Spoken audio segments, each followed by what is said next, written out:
হয়, নেপকো সৃষ্ট বানে এতিয়া মৰঙীকে ধৰি কেইবাখনো গাঁও এতিয়া বানৰ কবলত পৰা পৰিলক্ষিত হৈছে। যি নাগালেণ্ডৰ ধাৰাসাৰ বৰষুণ হোৱাৰ ফলত নেপকো সৃষ্ট বানে এতিয়া 4খনকৈ গেট খুলি দিয়াৰ ফলত মিঠাম চাপৰিকে কদৰগীকে ধৰি গোটেই অঞ্চলসমূহ এতিয়া বানৰ কবলত পৰা পৰিলক্ষিত হৈছে। যিখিনি খেতি পথাৰ কৰিছে সেই খেতি পথাৰসমূহত এতিয়া বানৰ দেখা পৰিলক্ষিত হৈছে। মোৰ সৈতে কেমেৰা পাৰ্চনে দেখাব এই অঞ্চলত খেতি কৰিছিলে এতিয়া ধান খেতিকে ধৰি কচু খেতি কৰিছে, চব পানীৰ তলত বুৰ যোৱা পৰিলক্ষিত হৈছে। সমগ্ৰ দৃশ্য মোক কেমেৰা পাৰ্চনে দেখুৱাই আছে। মোৰ সৈতে এজন দাদা আছে, তেখেতৰ পৰাও জানিব আছে। হয়, দেখিবলৈ পোৱা গৈছে আপোনালোকে ইয়াত খেতি কৰিছিলে, খেতিসমূহ এতিয়া পানীৰ তলত বুৰ যাবলৈ আৰম্ভ হৈছে, কি ক'ব? হয়, আজি দুদিন ধৰি এনেকুৱা ধনশিৰি নদী বাঢ়নি পানী সোমাই কিনে আমাৰ এই মিঠাম চাপৰি গাঁওখনত আজি ধান ৰোৱা বেছি দিন হোৱা নাই। গোটেই আপোনালোকে চাই লওক, ধাননি পথাৰ গোটেই ডুব গৈছে। আজি নষ্ট হ'ল। আমাৰ খেতি লগাইছিলোঁ আমি, আপোনাৰ ইপিনে আমাৰ কচু খেতি কিবা কিবি দিছিলোঁ, গোটেই পানী সোমাই নষ্ট কৰি পেলাইছে। তাকে আমি চৰকাৰক এয়াই অনুৰোধ কৰোঁ যাতে চৰকাৰে কিবা এটা আমাক সুবিধা কৰি দিয়ে। আৰু ধাননি পথাৰ ৰোৱাটো গোটেই আৰু খাই পেলাইছে পানীয়ে, আৰু বেলেগ কিবা কিবি খেতিও নষ্ট কৰি পেলাইছে। তাকে চৰকাৰে কিবা এটা যদি সাহাৰ্য দি কিনে যদি কৰি দিব পাৰে, সেয়াই আমাৰ আৰু চৰকাৰৰ ওচৰত।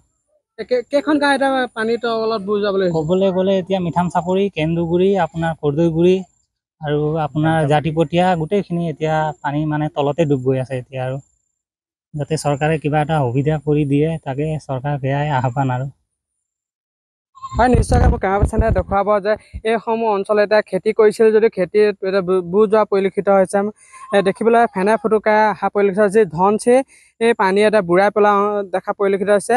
যি নেপকো সৃষ্ট বানে এই অঞ্চল ধনশিৰি নৈ যি উফন্দি পৰাৰ ফলত এই অঞ্চলসমূহ এটা বানৰ কবলত পৰা পৰিলক্ষিত হৈছে।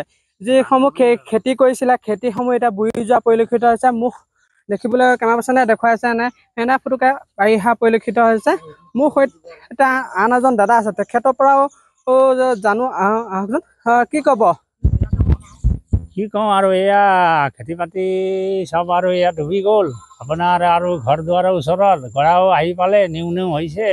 কিবা আৰু বানচানৰ আমাক সুবিধা দিব লাগিব, নহ'লে আমাৰ উপায় নাই। আমি আৰু নহ'লে উঠি গৈছোঁ। এতিয়া ৰাইজে আৰু এনেকুৱা চৰকাৰে আৰু নাচালে আৰু কেনেকুৱা হ'ব কথা, সেইবিলাকে মই মানে আৰু গাই আছোঁ। কথাটো আৰু হয়ও, আৰু মিছা কথা নহয়। হয়, নিশ্চয়কৈ মোক কেমেৰা পাৰ্চনে দেখুৱাব এইসমূহ অঞ্চল এতিয়া যে পানী বুৰ যোৱা পৰিলক্ষিত হৈছে। কেমেৰা পাৰ্চনে দেখাইছে ফেনে ফুটুকাই বাঢ়ি অহা পৰিলক্ষিত হৈছে। এই ধনশিৰি নৈ যি কাষৰীয়া অঞ্চলসমূহ এতিয়া বানৰ কবলত পৰা পৰিলক্ষিত হৈছে। মিঠাম চাপৰিকে ধৰি হওক, কেন্দুগুৰি, কদৰগুৰি, জাতিপতীয়া গোটেই অঞ্চলসমূহ এতিয়া যি নেপকো সৃষ্ট বানে এতিয়া বুঢ়াই পেলোৱা পৰিলক্ষিত হৈছে। সমগ্ৰ দৃশ্য মোক কেমেৰা পাৰ্চনে দেখুৱাই আছে।